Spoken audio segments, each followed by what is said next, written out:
Assalamualaikum warahmatullahi wabarakatuh. Halo, perkenalkan saya Syahmatul Alif Makfiro dengan NRP 20422010062.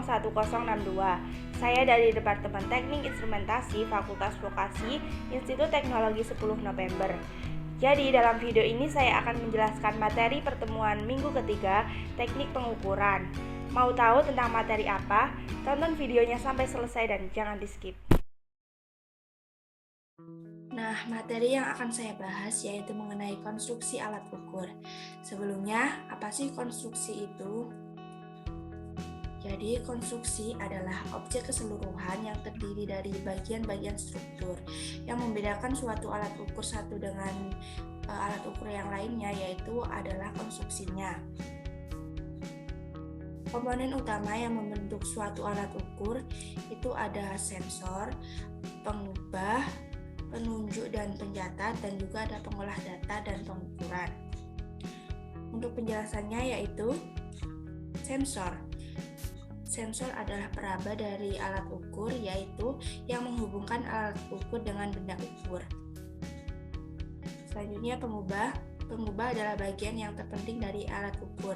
Melalui isyarat dari sensor diteruskan, diubah atau diolah terlebih dahulu sebelum diteruskan ke bagian lain dari alat ukur. Penunjuk. Penunjuk adalah bagian dari alat ukur yang melalui harga dari hasil dua pengukuran ditunjukkan atau dicatat. Sedangkan pencatat itu menggunakan prinsip kerja yang umum. Pengolah data pengukuran itu merupakan bagian alat ukur yang menyatu atau dapat juga terpisah. Peran sistem pengukuran dalam proses pengendalian. Jadi, sistem pengukuran itu merupakan bagian pertama dalam suatu sistem pengendalian. Jika input sistem pengendalian itu salah, maka output pasti juga akan salah. Jika hasil pengukuran atau input sistem pengendalian salah, maka hasil pengendalian pasti salah, walaupun sebenarnya sistem pengendalian itu sangat baik. Nah, ini ada blok diagram sistem pengendalian. Jadi dalam sebuah plan atau proses pasti ada input dan juga outputnya. Nah, outputnya itu yang akan diukur atau biasa disebut dengan sensing element atau sensor untuk mengukur berapa sih output nilai yang dihasilkan. Lalu sensing di sini itu bisa berupa seperti termokapel, RTD, dan juga transmitter. Kemudian plan di sini diatur oleh controller. Controller itu tidak langsung bisa ke plan atau proses, dia harus ada final control element terlebih dahulu. Nah, controller ini akan berfungsi untuk menggerakkan yang namanya aktuator di final control element ini.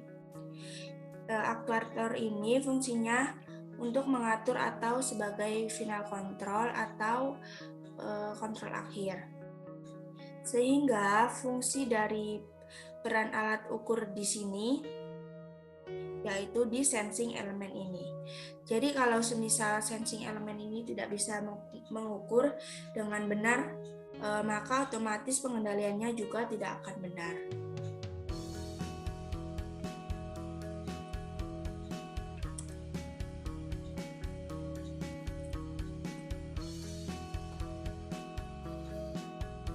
Peran sistem pengukuran itu untuk analisa data.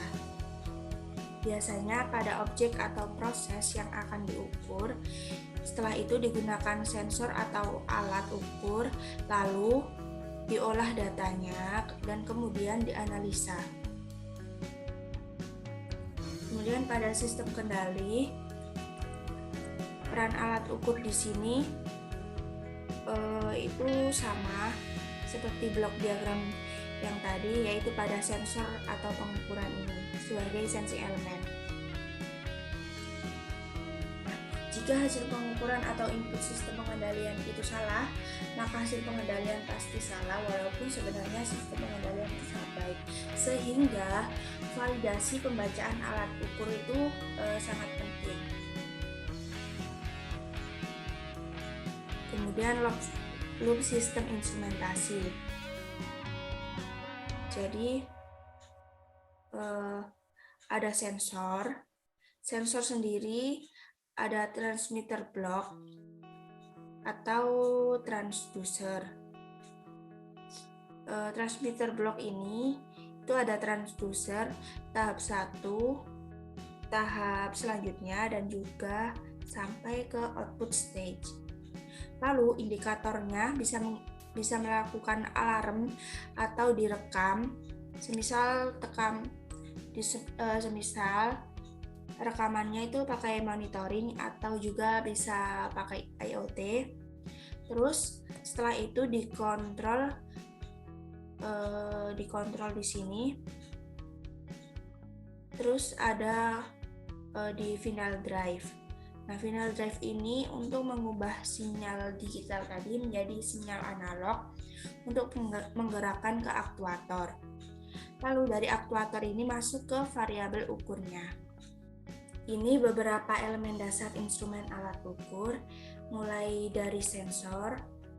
Jadi sensor di sini yaitu sebagai elemen dasar pengindra, mengukur nilai fisik variabel yang diukur dan juga mengubah secara proporsional ke sinyal instrumentasi. Lalu ke transducer atau sensor interface, itu untuk mengubah satu sinyal instrumentasi ke sinyal instrumentasi yang lainnya. Masuk ke signal conditioner atau pengondisian sinyal, itu untuk memodifikasi sinyal instrumentasi agar menghasilkan kualitas yang lebih baik. Selanjutnya yang terakhir itu melalui output stage atau tahapan akhir. Di sini untuk memodifikasi sinyal instrumentasi agar sesuai dengan keluaran yang diinginkan pengguna atau sistem berikutnya.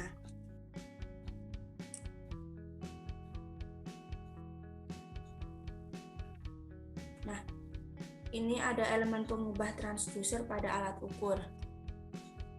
Isyarat dari sensor diteruskan, diubah, atau diolah terlebih dahulu sebelum diteruskan ke bagian selanjutnya dari alat ukur, yaitu pada bagian petunjuk. Pengubah pada alat ukur dapat ditinjau dari berbagai prinsip kerja, melalui dari prinsip kinematis atau mekanis, optis, elektris, pneumatis, thermal, sampai pada sistem gabungan yang bertujuan untuk dapat menampilkan. Selanjutnya, fungsi utama pengubah adalah memperbesar dan memperjelas sinyal sensor, yaitu untuk merubahan kecil value atau nilai atau geometri objek ukur menjadi perubahan yang cukup jelas terbaca pada bagian penunjuk atau pencatat alat ukur. Ini ada contoh alat ukur pengubah mekanis. Prinsip kerjanya yaitu dari pengubah alat ukur mekanis semata-mata berdasarkan prinsip kinematis yang meneruskan serta mengubah gerakan, biasanya gerakan translasi, menjadi gerakan lain, itu biasanya gerakan rotasi yang relatif lebih besar perubahannya. Contoh alat ukur dengan pengubah mekanis itu ada Bardon tube atau jam ukur, mikrometer seperti gambar di sini, dan juga timbangan analog. Kemudian ada pengubah elektrik. Prinsip kerjanya itu berfungsi untuk mengubah isyarat perubahan sebesar non-elektris, misalnya perubahan panjang temperatur, tekanan, dan lain-lainnya, baik yang berasal langsung dari sensor ataupun yang telah melalui pengubah primer. Biasanya pengubah mekanis menjadi isyarat atau sinyal perubahan besaran elektris. Perubahan elektris seperti arus, hambatan, atau tegangan listrik itu dapat diolah dan diperbesar dengan memakai prinsip elektronik seperti amplifikasi menggunakan amplifier, sehingga dapat diketahui hubungan antara isyarat mula dengan isyarat akhir yang diukur dan ditunjukkan pada skala dari alat ukur. Nah, ini ada contoh alat ukur dengan pengubah elektrik tadi. Itu ada termokopel atau RTD, ada transformator, dan juga ada alat ukur dengan display digital. Contoh alat ukur atau sensor biasanya di bidang industri atau digunakan dalam kehidupan sehari-hari. Yang pertama ada vibration meter. Jadi vibration meter ini adalah alat ukur yang dirancang untuk mengukur getaran yang dihasilkan oleh sebuah benda. Contohnya getaran pada pompa, getaran pada motor, getaran pada mesin, dan juga lain sebagainya. Kemudian ada tachometer. Jadi tachometer ini dibuat untuk mengukur kecepatan rotasi suatu objek. Dalam dunia industri, tachometer ini dipakai untuk memantau RPM mobil. Nilai RPM yang terlalu tinggi pada mesin mobil bisa mengurangi usia mesin sehingga menjadi lebih pendek. Selain itu, tachometer juga digunakan pada setiap mesin pesawat dan pada setiap baling-baling pesawat. Dan dalam dunia medis, tachometer ini berukuran kecil, dipakai untuk mengukur laju aliran darah sehingga bisa membantu mendiagnosa permasalahan pada peredaran darah manusia. Yang ketiga ada hygrometer. Hygrometer ini merupakan alat yang digunakan untuk mengukur tingkat kelembapan suatu area atau suatu tempat. Alat ini tuh biasanya dipakai secara luas berbagai keperluan, mulai dari keperluan sehari-hari hingga di bidang industri. Misalnya untuk mengukur kelembapan tempat penyimpanan barang seperti box atau gudang, mengukur kelembapan ruangan yang dipakai sebagai tempat budidaya jamur atau penetasan telur, dan juga memantau kelembapan di laboratorium. Yang keempat ini ada pH meter. Alat ini biasa dipakai untuk mengukur tingkat kebasaan atau keasaman cairan tertentu. Pada pH meter ini terdapat bagian yang sangat sensitif, yakni pada belham di bagian bawah elektroda. Belham ini berisi sensor sehingga sebaiknya tidak disentuh dengan tangan. Kemudian alat ini terbilang cukup mudah.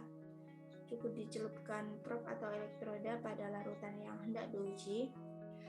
Untuk mendapatkan hasil yang akurat, itu sebaiknya dilakukan kalibrasi sebelum dipakai untuk pengukuran atau pengujian. Alat ini itu biasanya digunakan pada laboratorium pengujian di berbagai bidang industri. Baik, sekian penjelasan video dari saya mengenai konstruksi alat ukur. Kurang lebihnya saya mohon maaf. Terima kasih. Wassalamualaikum warahmatullahi wabarakatuh.